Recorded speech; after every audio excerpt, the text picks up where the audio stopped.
Athirappilly police സ്റ്റേഷനിലേക്ക് വരുന്നത് പരാതിക്കാരല്ല, കാട്ടാന തന്നെയാണ്. ഇടയ്ക്കിടെ പോലീസ് സ്റ്റേഷൻ സന്ദർശിക്കുന്ന ശീലമാണിവന്. കഴിഞ്ഞ ദിവസം വീണ്ടും കാട്ടാനയെത്തി.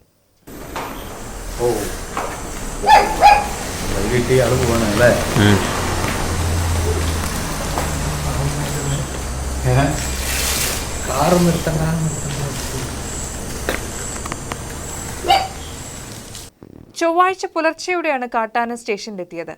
തുടർന്ന് സ്റ്റേഷന് മുന്നിലെ തെങ്ങിൽ നിന്നും പട്ട പറിച്ചെടുക്കുകയും ചെയ്തു. പോലീസും വനപാലകരും ഏറെ പരിശ്രമിച്ചിട്ടാണ് ആനയെ വനത്തിലേക്ക് കയറ്റിവിട്ടത്. 2 ആഴ്ച മുമ്പും കാട്ടാന സ്റ്റേഷനിലെത്തിയിരുന്നു.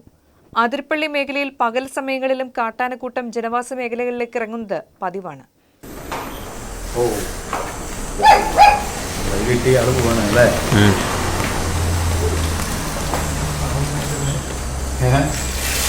കാറ് നിർത്തണ്ട.